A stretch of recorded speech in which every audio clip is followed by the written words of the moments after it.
അർഹമുർറാഹിമായ എന്റെ കൃപ കൊണ്ടല്ലാതെ, എന്റെ റഹ്മത്ത് കൊണ്ടല്ലാതെ അവർക്ക് രക്ഷപ്പെടാൻ മാർഗമില്ല. അതല്ലാതെ ഇനി ബാക്കിയില്ല. എന്റെ റഹ്മത്തല്ലാതെ ഇനി ബാക്കിയില്ല. അതുകൊണ്ട് ഒരു പിടി ആളുകളെ എന്റെ വകയായി ഞാൻ നരകത്തിൽ നിന്ന് രക്ഷപ്പെടുത്താൻ, ഒരു പിടി ആളുകളെ ഞാൻ നരകത്തിൽ നിന്ന് രക്ഷപ്പെടുത്താൻ ലാസ്റ്റ് ചാൻസ് ആണ്. അല്ലാഹു തആല ഒരു പിടി ആളുകളെ നരകത്തിൽ നിന്ന് രക്ഷപ്പെടുത്തി. അതോടുകൂടി നരകം ക്ലോസ്. ഇനി ഒരാളെ നരകത്തിലേക്ക് അങ്ങോട്ട് പോകാനും ഇല്ല, നരകത്തിൽ നിന്ന് ഇങ്ങോട്ട് വരാനും ഇല്ല. ഇനി ആ നരകത്തിൽ കിടക്കുന്നവർ കാലാകാലം നരകത്തിൽ തന്നെ. പോകേണ്ടവർ പോയി കഴിഞ്ഞു, രക്ഷപ്പെടേണ്ടവർ രക്ഷപ്പെട്ടു. ലാസ്റ്റ് ചാൻസ് ആണ്. അല്ലാഹു അവന്റെ റഹ്മത്ത് കൊണ്ട് ഒരു പിടി ആളുകളെ രക്ഷപ്പെടുത്തി എന്നത്. ഈ റഹ്മത്തിനെ തൊട്ടാണ് ആ ദൂരത്താക്കലെങ്കിൽ അല്ലാഹുവിന്റെ റസൂലിന്റെ പേര് കേട്ട് സലാത്ത് ചൊല്ലാത്തവനും, റമദാൻ മാസം വന്നിട്ട് അതിനെ ബഹുമാനിക്കാത്തവനും, മാതാപിതാക്കൾ ജീവിച്ചിരിക്കുമ്പോൾ അവർക്ക് ഗുണം ചെയ്യാത്തവനും, ആ മാതാപിതാക്കളെ കൊണ്ട് സ്വർഗം വാങ്ങാത്തവൻ, ഈ മൂന്ന് കൂട്ടര് അല്ലാഹുവിന്റെ റഹ്മത്തിനെ തൊട്ട് ദൂരത്താകട്ടെ. നബി ഏത് റഹ്മത്തിനെ തൊട്ട് ദൂരത്താകട്ടെ എന്നാ പറഞ്ഞത്? ആ ഹദീസിൽ ഖണ്ഡിതമായി അത് പറഞ്ഞിട്ടില്ല. അതുകൊണ്ട് തന്നെ പല ഇമാമുകളും പല റഹ്മത്തും പറഞ്ഞിട്ടുണ്ട്. എന്നാൽ ഇങ്ങനെ ഒരു റഹ്മത്തുണ്ട്, അതിനെ തൊട്ടാണ് ദൂരത്താക്കുന്നതെങ്കിൽ എക്കാലവും നമ്മൾ വിഷമത്തിലാണ്, കാലാകാലം നരകത്തിലാണ്.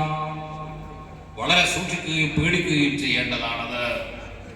അതുകൊണ്ട് തന്നെ നബി സല്ലല്ലാഹു അലൈഹി വസല്ലം തങ്ങളുടെ പേര്, തങ്ങളുടെ മുഹമ്മദ് എന്ന പേര് മാത്രമല്ല, അല്ലാഹുവിന്റെ റസൂൽ 200-ലധികം പേര് ദലായിലുൽ ഖൈറാത്ത് എന്ന സ്വലാത്തിന്റെ ആമുഖത്തിൽ പറഞ്ഞിട്ടുണ്ട്.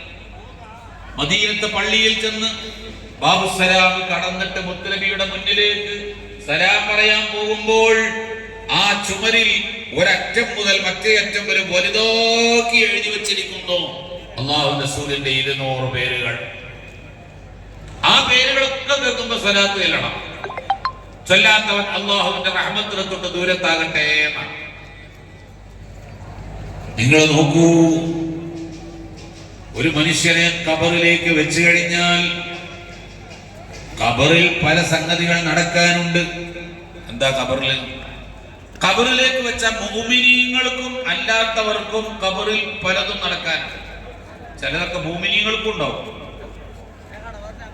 ലഹ്തത്തുൽ ഖബർ, ഒരു മനുഷ്യനെ ഖബറിൽ വെച്ചാൽ ആദ്യമായി ഖബർ നൽകുന്ന ഒരു പരിപാടി ലഹ്തത്തുൽ ഖബർ. ഖബറിന്റെ 2 ചുമരുകൾ പിടിച്ചിട്ട് ആ ഖബറിൽ വെച്ച മയ്യത്തിനെ ഒന്ന് അരച്ചു പിടിക്കും. 2 ചുമരും കൊണ്ട് കൂട്ടി അടിച്ചിട്ട് ആ മയ്യത്തിനെ ഒന്ന് കൂട്ടി അരക്കും. സർവ മനുഷ്യരും അതിൽപ്പെടും. ഒരൊറ്റ മനുഷ്യൻ അതിൽ നിന്ന് ഒഴിവല്ല. അതിൽ നിന്ന് രക്ഷപ്പെട്ട മനുഷ്യൻ, ഒരൊറ്റ മനുഷ്യനെ പറഞ്ഞിട്ടുണ്ട് ഫാത്തിമ ബിൻത് അസദ് റളിയല്ലാഹു അൻഹ. ചുരുക്കം 1-2 ആളുകളെ അതിൽ നിന്ന് രക്ഷപ്പെട്ടിട്ടുള്ളൂ. ലൗ നജാ മിൻ ലഗ്തത്തിൽ ഖബരി ലനജാ സഅദ് ഇബ്നു മുആദ്.